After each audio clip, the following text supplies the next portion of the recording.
Hembankan siput lagi wak.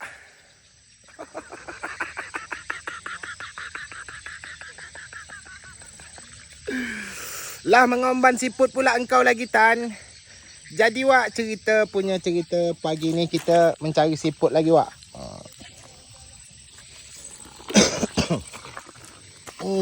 Ni siputnya wak. Ni siput jantan wak. Siput jantan. Siput jantan ni wak paling sedap kalau dimasak gulai lemak. Tapi kena sikit tak jadi saya masak.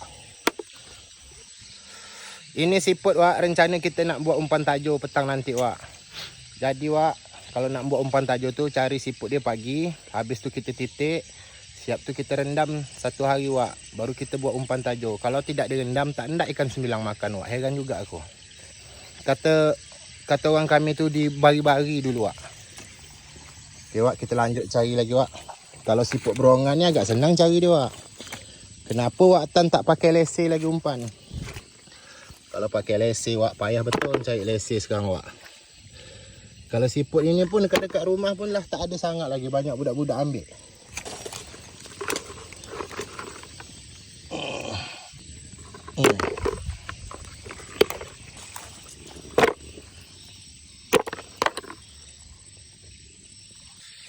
Ni dah hampir cukup lah wak kalau untuk 2 tajuk atau 3 tajuk wak. Jadi wak, kita balik dulu, kita titik dulu siput ni wak.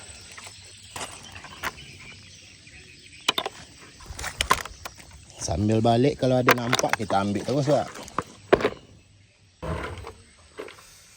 Jadi wak, kita lanjut lagi totok siput berongan ni wak. Bukan senang wak nak pasang tajuk tu, bukan senang. Cari umpan ni lah yang agak lambat kerja dia wak.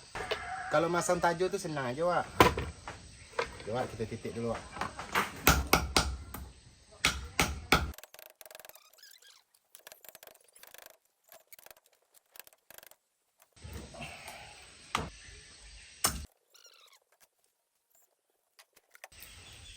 Lanjut kita rendam lagi wak.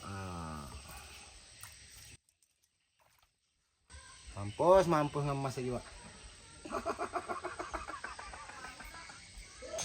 Ombankan tajuk lagi wak. Gila wak, lah malam baru aku pergi masang tajuk wak. Sebab kenapa tadi wak? Badan tak berapa fit sangat wak. Tertidur aku wak, tak sempat masang petang tadi. Jadi wak, malam ini kita tidak sepil lagi masangnya wak. Nanti kita sepil waktu angkat tajuknya aja wak ya. Payah juga wak kalau awak seorang-seorang ni kan. Kawan tak ada.